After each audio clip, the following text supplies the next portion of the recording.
Assalamu alaikum. I am Dr. Ibadur Rahman from Evercare Hospital. I am the senior consultant nephrologist and the coordinator of the Department of Nephrology. আমি আজকে আপনাদের সাথে biopsy সম্বন্ধে আলাপ করব।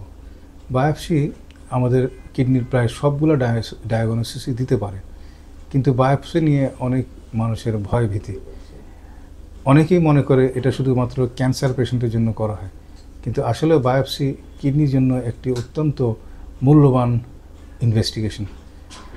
Biopsy আমরা করি সাধারণত গ্লোমেরুলার ডিজিজ নির্ণয় করার জন্য।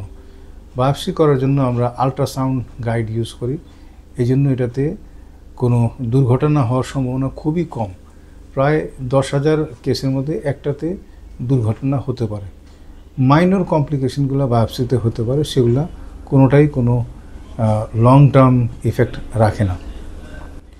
বায়োপসি করে আমরা পেশেন্টকে অ্যাকুরেট ডায়াগনোসিস এবং এক্স্যাক্ট ট্রিটমেন্ট দিতে পারি। বায়োপসি করতে আমাদের 5 থেকে 10 মিনিট সময় লাগে, এবং আমার জীবনে আমি প্রায় 1000 খানিক বায়োপসি করছি, তাতে কোনো মেজর কোনো কমপ্লিকেশনই হয়নি। এবং আমি শিওর যে আমাদের বাংলাদেশে যারা করে তারাও বেশ ভালো বায়োপসি করে। বায়োপসি করার জন্য আমাদের বিদেশে যাওয়ার কোনো প্রয়োজন নেই, এবং আমাদের এইখানে এখন বায়োপসির প্রায় সমস্ত স্টেইনগুলো করা হয়, এবং আমরা নেটিভ কিডনি এবং কিডনি ট্রান্সপ্লান্টের বায়োপসিও খুব কনফিডেন্সের সাথে আমরা করতে পারি। বায়োপসির রেজাল্টটা 2-1 দিনের মধ্যেই দেওয়া যেতে পারে, এবং এর উপর ভিত্তি করে আমাদের পরবর্তী ট্রিটমেন্টগুলি নির্ভর করে। বায়োপসির জন্য পেশেন্টকে হসপিটালে ভর্তিও হতে হয় না। বায়োপসির জন্য সে সকালে আসবে, তার আগের দিন কিছু টেস্ট করবে, এবং বায়োপসি করার 6 থেকে 8 ঘন্টা পরে সে বাড়িতে চলে যাবে।